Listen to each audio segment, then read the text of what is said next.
ማሚ የቲቶር ክላስ እየገቡ ነው። እሺ ደውልሻለሁ። እኔ እኮ በጣም የሚገርመኝ ነገርሽ ማቹርድነትሽ ነው። ገና አስገርምሃለሁ። እኔ ቆንጆ ውሸታምነትሽን ያስተዋይነት መለኪያ አድርጎ ሲነግርሽ አመንሽው? አይ የልጅ ነገር ነገሮችን የምታይበት መንገድ አስተዋይነትሽ ሁሌም ከእድሜሽ በላይ ነው የምታስቢው። እንዴ 16 ዓመት እኮ ብዙ ነው። ኧረ እባክሽ አንቺ ልጅ ሲያንከባለልሽ ኳስ ሲያነጥርሽ ቅቤ አቱኝለት እየተጫወተብሽ ነው።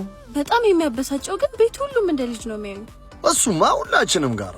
ቆይ አሁን ታያለሽ እናቴ ደውላ ኧረ እባክህ በጊዜ ግባ ስትለኝ። ኧረ ይዝጋ።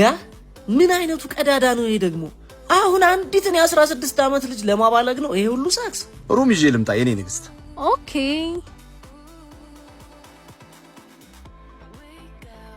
እስኪችን ህፃን ላድናት ዛሬ። እየሰማዋችሁ ነበር። የምር ከእድሜሽ በላይ ነሽ። ቴንክ ዩ። ግን ሰውየው ሳይሸውድሽ አይቀርም። ጓደኞቹ ጋር ተወራርደው ነው። ይኸውልሽ ሩም ከገባችሁ በኋላ የፈለገውን እያደረገ በድብቅ ይቀርጽሽና ከዛ በዛ ቪዲዮ ያስፈራራሽና ሁሉም ጓደኞቹ እንደ ቅርጫ እንዲከፋፈሉሽ ያደርጋል።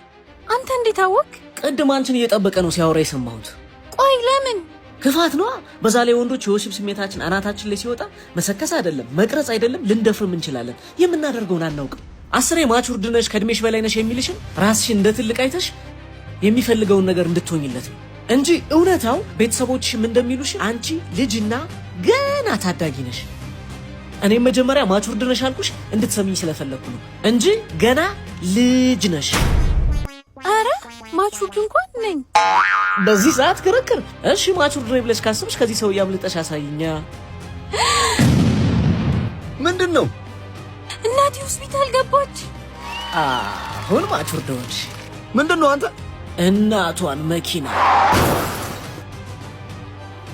ያንተን የሩም ብር የኛ ሆቴል። እንደዚህ አይነት ወንዶች ታዳጊ ሴቶችን ከሚያስቱበት መንገድ መካከል ከእድሜሽ በላይ ነሽ በማለት ራሳቸውን እንደ ትልቅ እንዲያዩ በማድረግ ነው። ይሄን ቪዲዮ ብዙ ታዳጊ ሴቶች እንዲያዩት ነውና የሰራ ነው። ሁላችሁም ሼር አድርጉት።